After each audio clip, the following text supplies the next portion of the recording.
consul général du Mali à Abidjan porte à la connaissance de la communauté malienne que la mise à jour des données du numéro d'identification nationale NINA se poursuit dans les locaux du consulat jusqu'au 31 mars 2023 du lundi au vendredi. Le consul général rappelle que l'opération de mise à jour concerne les personnes enrôlées de 2009 à 2015 sur présentation de la carte NINA ou la fiche descriptive individuelle. Le consul général du Mali à Abidjan s'est compté sur la mobilisation et la bonne compréhension de tous. Le chef du gouvernement, Dr Choguel Kokala Maïga, est attendu à Gao ce vendredi. Des annonces fortes sont attendues au cours de cette visite, comme le démarrage des travaux de la route Gao-Sévaré, du barrage de Taoussa et la route Gao-Bourem-Taoussa. Les populations de la cité des Askia s'apprêtent à réserver au chef du gouvernement un accueil de grand jour. Agali Agissa. Les autorités administratives et politiques s'activent à réussir le pari de la mobilisation sociale.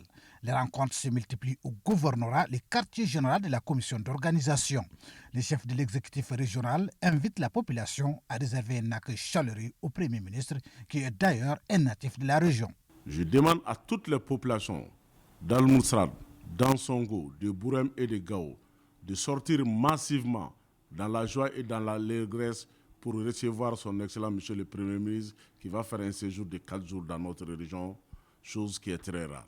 Pour vraiment montrer à son excellent monsieur le Premier ministre que Gao est un, qu'il y a la cohésion à Gao, qu'il y a la cohabitation intercommunautaire à Gao. Un message fort partagé par les leaders communautaires de la 7e région. Il y a une grande mobilisation pour cet accueil.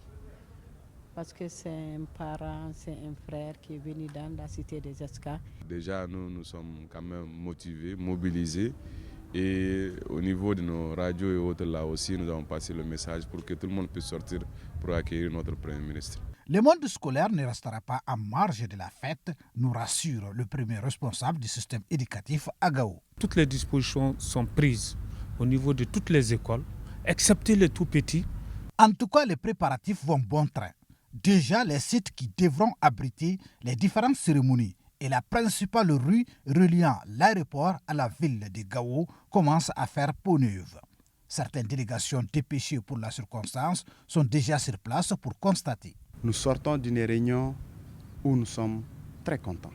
Au vu des dispositifs qui ont été réservés, au vu de tout ce schéma organisationnel qui a été mis en place par des hommes et des femmes aguerris, qui sont dans la dynamique de réserver un accueil d'abord à un de leurs et après cela au chef du gouvernement. Une manière de montrer, selon leur dit, d'affirmer et de confirmer leur attachement, leur soutien indéfectible aux hautes autorités de la transition en cours. Plusieurs activités contribuant au développement socio-économique de la 7e région marqueront le séjour du PM à Gao.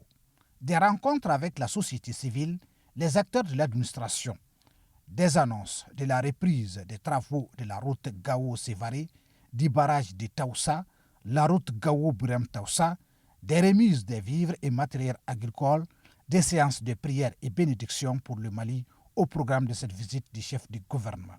Un voyage qui commence ce vendredi dans la cité des Askia.